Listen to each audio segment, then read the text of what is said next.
Mission and liftoff. Godspeed, Endeavour and Crew 2. Copy, 1 Alpha. Endeavour launches once again. 4 astronauts from 3 countries on Crew 2, now making their way to the one and only International Space Station.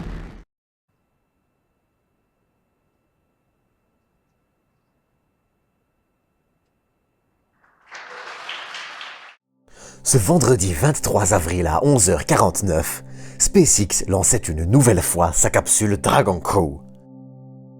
À bord, les astronautes Shane Kimbrough, Megan McArthur, Akihiko Oshide et Thomas Pesquet décollaient pour la mission Crew 2. Cette mission, 3e vol habité de SpaceX, devrait s'amarrer au module Harmony de l'ISS ce samedi 23 avril vers 11h10. Mais elle est aussi l'occasion pour la France d'avoir, une nouvelle fois, un astronaute dans l'ISS. Ça mérite bien l'épisode dédié. Mais cependant, avant d'aller plus loin, j'aimerais vous inviter à vous abonner si vous ne l'êtes pas déjà. D'autre part, vous pouvez également partager cet épisode, le liker et venir discuter en commentaire où vous êtes les bienvenus. Allez, j'ai déjà bien trop parlé, il est temps de passer à l'épisode. Et justement, pour se chauffer, je vous propose une petite anecdote assez intéressante. La capsule Dragon, tout comme la Falcon 9 de cette mission, sont tous deux réutilisés. La Falcon 9 a en effet déjà volé en novembre 2020 pour la précédente mission habitée de SpaceX, Crew 1, et la capsule, elle, est celle qui lança les astronautes Douglas Hurley et Robert Behnken le 30 mai 2020 pour la mission Demo 2. Cette mission était à l'époque le premier vol habité lancé sur le sol américain depuis l'arrêt des navettes spatiales en 2011. Mais revenons-en à Crew 2 avant de parler de la mission de Thomas Pesquet. Crew 2 est aussi l'occasion pour SpaceX d'emporter pour la première fois des astronautes étrangers, à savoir un japonais, Akihiko Oshide, et un français, Thomas Pesquet, qui est un peu plus le centre d'attention par chez nous, et c'est normal. Le problème, en toute honnêteté, c'est que cette mission, même si elle est intéressante, est aussi résolument classique et très semblable à toutes les missions qui l'ont précédée. Alors, rassurez-vous, on va parler de Thomas Pesquet, mais je me disais qu'il serait également intéressant de parler de la capsule, de ce qu'il s'est passé avant le lancement, etc. Déjà, du côté des traditions, cette mission-ci non plus n'échappe pas à la règle. Elle aura, elle aussi, un indicateur de gravité. Et si vous vous attendez à une machine complexe, il n'en est rien. Dans le cas du vol à vide de la capsule, en mars 2019, il s'agissait d'une petite peluche en forme de terre, d'un dinosaure en peluche dans le vol Demo 2 et d'un bébé Yoda pour Crew 1. Il s'agit en général de peluches ayant soit un intérêt symbolique, soit plus souvent, des peluches choisies par les enfants des membres de l'équipage. Et pour Crew 2, ce sera la même chose, même si on ne saura ce que c'est qu'une fois la capsule en orbite et en apesanteur. Pour rappel, l'apesanteur ne signifie pas l'absence de gravité.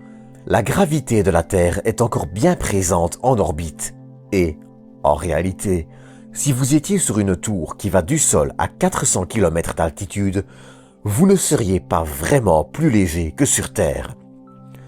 L'apesanteur, elle, est tout simplement une chute libre. Comme la capsule, l'ISS ou tout objet en orbite avance aussi vite qu'il tombe, ils sont en chute libre perpétuelle et donc en orbite. Et comme tout objet chute à la même vitesse, vous avez un sentiment d'apesanteur. Mais encore une fois, avant de terminer cette digression, absence de pesanteur ne signifie pas du tout absence de gravité. Bref, vous vous souvenez que j'avais mentionné en début d'épisode que la Falcon 9 de ce vol avait déjà volé. Eh bien, il y a une petite anecdote à ce sujet. La combustion des moteurs n'étant pas parfaite, notamment, celle-ci est recouverte d'une fine couche de suie, ce qui a laissé, le 5 février, l'occasion aux astronautes d'écrire leurs initiales dans la suie sur le lanceur. Ce n'est pas encore une tradition, mais, en tout cas, ce serait assez amusant et en tout cas très sympathique de voir ce petit geste le devenir. Cependant, en parlant de tradition, celles-ci sont moins nombreuses qu'en Russie avec le décollage des Soyouz. Les fleurs en hommage à Yuri Gagarin, la plantation de l'arbre. La Falcon 9 est encore très jeune. Beaucoup de ces traditions sont encore absentes, mais on notera, quand même, que les astronautes survolent leur lanceur une fois celui-ci sur son pas de tir. D'ailleurs, le 17 avril, SpaceX a effectué avec succès la mise à feu statique de la Falcon 9 de cette mission. Comme pour les Starship, cette étape permet de vérifier le bon état du lanceur avant son lancement. Enfin, 23 heures après le lancement, l'équipage devrait arriver à l'ISS, ce qui est un délai assez court, mais qui dépend grandement des fenêtres de tir et qui peut fortement varier. Pour ceux qui se demandent, les fenêtres de tir correspondent à un moment où l'orbite visée est atteignable par un lanceur. L'ISS ayant une orbite inclinée de 51 degrés, les fenêtres de lancement sont courantes, mais ne durent pas toute la journée. Pour terminer, Thomas Pesquet devrait devenir le premier commandant français et le 4e astronaute de l'ESA à commander l'ISS. Au cours de la mission Alpha, qui devrait durer 6 mois, beaucoup d'expériences seront réalisées, comme à chaque mission sur l'ISS d'ailleurs, notamment sur les cellules du cerveau. Cette mission sera nommée Alpha, en référence à Alpha du Centaure, et ensuite logique à la précédente nommée Proxima, comme Proxima du Centaure, le système d'Alpha du Centaure, incluant Proxima, étant le plus proche du nôtre. Pour clôturer cet épisode, je vous propose d'écouter quelques extraits d'une récente interview de Thomas Pesquet, diffusée par l'ESA, afin de reparler des peluches, des différences entre Soyouz et Dragon, et j'en passe. Donc une question de Pierre-François Mouriot. Donc que vous allez passer, bon, lui il commence par la fin, donc on se projette déjà dans le moment où tu vas voyager pour le docking vers la station. Tu vas passer les 23 heures dans le Crew Dragon. Tu as été entraîné dans cette capsule. La grosse différence entre Crew Dragon et Soyouz, est-ce que tu peux en parler? Et aussi, peut-être en deuxième question, on peut commencer par là aussi, c'est une fenêtre instantanée. Combien de temps Falcon 9 peut rester sur son pas de tir? Parce que c'était 3 jours maximum pour Soyouz. Ton micro, Thomas. Oui, pardon, désolé.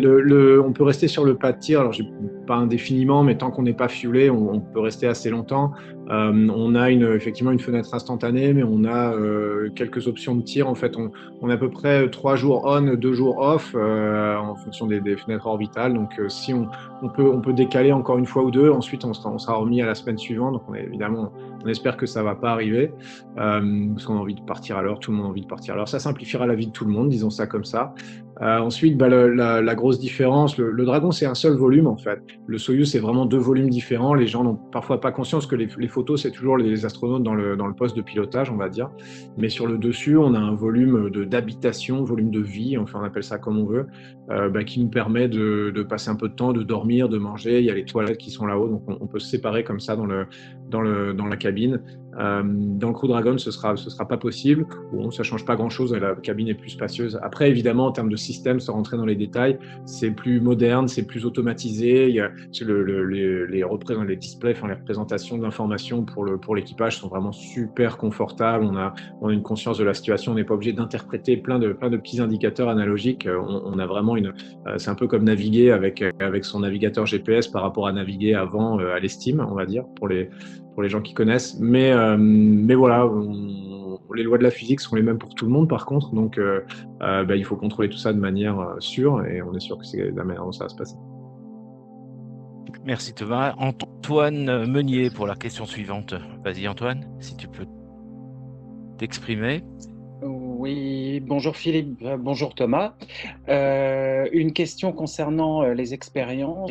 Tu vas assurer le suivi d'expériences menées lors de Proxima. Ce que j'aurais voulu savoir, sais-tu si certaines ont déjà connu ou connaissent en ce moment une application concrète au sol? Oui, alors c'est évidemment par contre c'est vrai qu'en tant qu'astronaute une fois qu'on a réalisé l'expérience et ben tous les résultats retrouveront au sein des départements scientifiques de l'agence et ensuite avec les laboratoires. Donc parfois on n'assure pas vraiment le suivi après-vente nous-mêmes. On espère que l'agence le fait et on sait que les laboratoires le font vu qu'évidemment après publie des résultats scientifiques. De temps en temps on voit passer des publications mais pas toujours. Je sais qu'on avait des expériences sur les surfaces intelligentes en fait qui ont eu vraiment des applications et notamment, on en a beaucoup parlé pendant malheureusement les périodes de pandémie.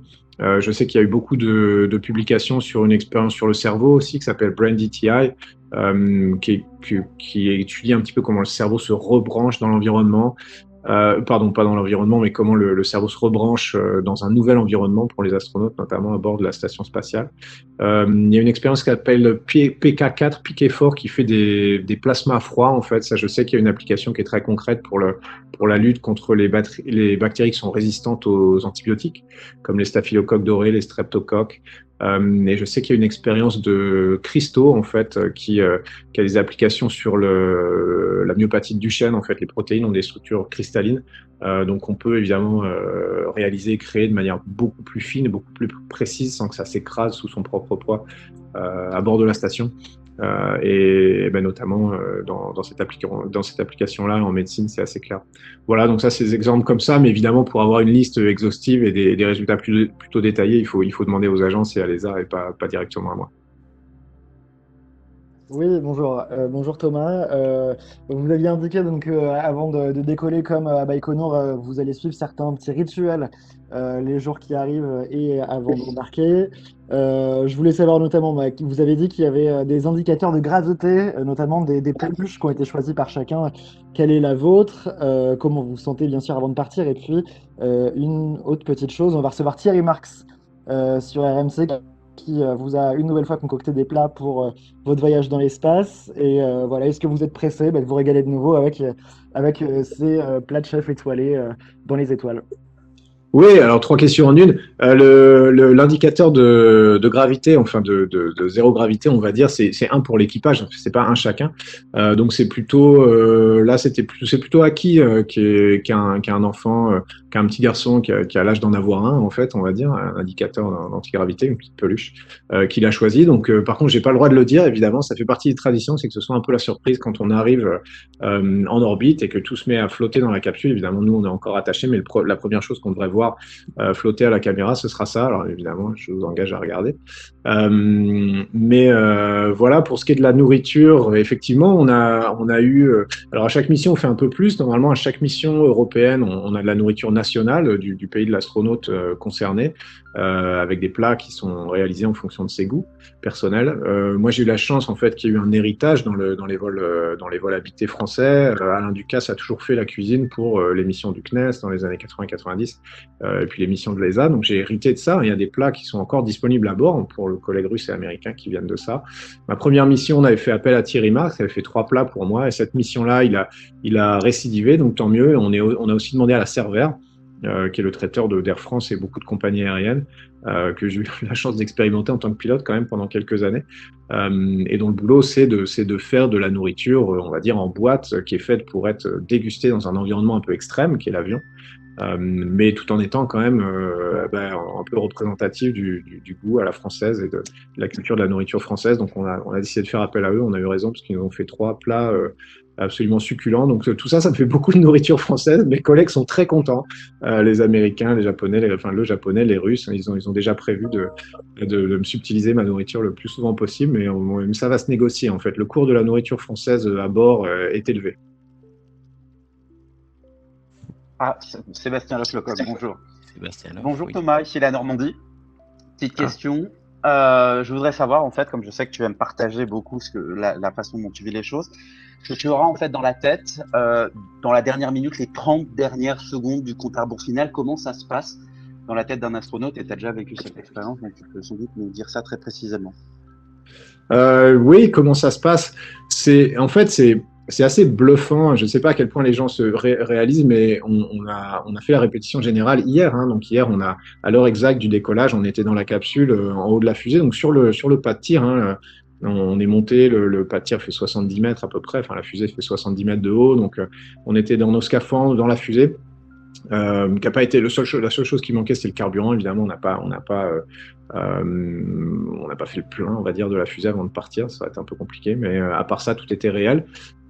Et pourtant, on se croyait au simulateur, en fait. Avec mes collègues, on l'a fait déjà tellement des dizaines et des dizaines de fois. Alors, je ne veux pas dire des centaines, mais c'est un certain nombre de dizaines, on va dire, que tout était familier, en fait. Quand je regardais les écrans, la capsule, le sas qui était fermé, ben, ça me rappelait exactement ce qu'on a vécu au simulateur. Donc partant de là, c'est malheureusement assez souvent quelque chose d'assez routinier. On a l'impression de revivre ce qu'on a déjà vécu. Ça me fait sourire parce que c'est quand même des sensations agréables. Et puis on égrène un peu dans sa tête le compte à rebours. On a une pensée pour ses proches, pour sa famille. C'est quand même un moment un peu intense. Et puis très vite, on se tourne en fait vers la technique. Hein. C'est pas très poétique. C'est vrai que les gens ont envie de rêver, mais vraiment, on a une tâche à réaliser. On veut pas perdre une seule information qui serait importante. On veut pas rater une seule action qui serait importante. Donc c'est un peu comme un sportif, je pense, qui s'aligne sur la ligne de départ pour la finale du 100 mètres des Jeux Olympiques. On pense qu'à une chose, c'est ça, quoi. Merci Thomas. Donc là, je vais essayer d'être assez explicite. Je vais lire la question pour BFM TV qui veut passer en live. Donc, est-ce que votre second séjour dans l'espace s'annonce plus difficile que le premier, mentalement et physiquement? Je pense que le deuxième séjour, il est plus difficile que le premier. Physiquement, peut-être pas, parce que j'ai l'impression d'être dans la meilleure forme de ma vie en ce moment, même si je suis un peu plus vieux, évidemment quelques années en plus que la dernière fois, mais je sais pas, avec l'expérience ou peut-être moins d'insouciance. Avant, je comptais un peu sur ma jeunesse pour être en forme. Maintenant, je sais que il vaut mieux aller faire trois quarts d'heure de footing tous les jours. Donc maintenant, je suis vraiment en pleine forme physique. Je pense que physiquement, ça va très bien se passer. Mais par contre, mentalement, oui, c'est plus difficile. C'est plus difficile parce que on sait à quoi on s'expose. En fait, la première fois, on part à l'aventure. On sait que ça va être difficile parce qu'on vous l'a dit, parce qu'on l'imagine, parce qu'on est capable de le comprendre, mais on ne sait pas exactement à quel point, on ne sait pas exactement qu'est-ce qui va être difficile et quand ça va être difficile. La deuxième fois, on sait exactement à quoi on s'expose. Hein. Quand on a déjà couru un marathon, on sait que ça va faire mal. Là, c'est exactement la même chose. Donc ça, c'est peut-être un petit peu plus difficile. Et puis la situation sur Terre, enfin la pandémie de Covid n'a pas rendu l'entraînement facile, a fait que on s'est retrouvé très isolés nous-mêmes pendant l'entraînement. Hein. Donc on se prépare à quitter nos proches, à quitter la Terre pour 6 mois. Et malheureusement, ça fait déjà presque 1 an qu'on est quasiment en isolation. Donc ça, c'est pas génial non plus. J'aurais bien aimé avoir, un peu comme tout le monde évidemment, plus de liberté, plus de possibilités pendant l'année qui vient de s'écouler. Mais bon, évidemment, quand on va dans l'espace, on peut pas se plaindre. Merci. Question suivante, c'est pour Marie-Ange Sanguy. Oui. Bonjour Thomas, bonjour Philippe. Première petite question, as-tu pu échanger avec l'équipage de Démo 2 pour savoir comment ça s'était passé et comparer par rapport à leur expérience et par rapport à ce que tu as vécu dans l'entraînement? Et là, une question, la deuxième question, c'est pour un collège de Chamalières qui est dans le Puy-de-Dôme. Tu as fait de très belles photos lors de la mission Proxima. Et est-ce que pour Alpha, tu pourrais leur faire une photo de la chaîne des volcans qui est classée au patrimoine mondial de l'UNESCO? Oui, une photo de la chaîne. Écoute, pourquoi pas, on va essayer. Tu sais que la photo, c'est beaucoup d'opportunités à bord de la station, parce qu'évidemment, ça se fait en dehors des heures de travail, donc on ne peut pas vraiment planifier ces photographies, à moins que ce soit après 8 heures le soir ou avant 7 heures le matin, ou le dimanche. Donc, faut espérer que ça va tomber dans ces moments-là. Faut espérer que le temps soit beau, ce qui n'est pas toujours gagné, parce qu'évidemment, ce qu'on n'imagine pas non plus, c'est que les 3/4 du temps, il y a quand même des nuages, donc ce qui rend les photos quasiment impossibles. Mais moyennant tout ça, je vais faire de mon mieux. Après, on m'a soumis beaucoup de listes de choses à faire. Malheureusement, je suis un peu victime de mon succès de la première mission, parce que maintenant. Faut pas être un bon photographe. Ouais, je sais pas, mais le point de vue est bien. Disons que ça aide pas mal, mais oui, on va essayer. Écoute, il faudra suivre la mission sur les réseaux sociaux et puis on verra bien. J'ai oublié la première question. Par contre, si tu peux me la rappeler. Est-ce que tu as pu échanger avec l'équipage de Démo 2 et voir, apprendre, savoir un petit peu connaître leur expérience? Oui, alors déjà, il y a un processus de feedback officiel qui est extrêmement sérieux, à travers le SpaceX et la NASA essentiellement pour cette partie du vol. Mais eux, ils ont été en plus impliqués dans le développement de la capsule de A à Z. Donc, le retour d'expérience, il a été extrêmement écouté, il a été pris en compte. donc via les canaux officiels dont on a bénéficié. Mais après, évidemment, on a des connexions avec eux parce qu'on est collègues. Et Meghan étant mariée avec Bob Behnken, évidemment, ça fait des connexions encore plus proches. Donc on a pas mal parlé avec eux, on a pas mal bénéficié de leur expérience. On est prêt, j'ai envie de dire. Il n'y a pas grand-chose qui est inconnu. On n'a eu que 2 vols, enfin 2 décollages, un seul atterrissage. Mais on a l'impression d'être en terrain inconnu. Il n'y a pas 200 vols comme le Soyouz, mais on ne s'attend pas à des grosses surprises. S'il y a quoi que ce soit, de toute façon, on leur passera un coup de fil depuis la station spatiale. Merci beaucoup, puis enjoy your lunch. Merci. C'est donc sur ceci que je vais clôturer cet épisode. Comme d'habitude, j'espère que vous l'aurez apprécié et je vous donne rendez-vous bientôt pour une nouvelle vidéo. Je tiens cependant à préciser que je ne sais pas si je pourrai en sortir une samedi à 19h comme d'habitude, mais que de toute façon, dans le pire des cas, il y en aura une autre la semaine prochaine. En attendant, prenez soin de vous, prenez soin des autres et à bientôt pour une nouvelle dose d'espace.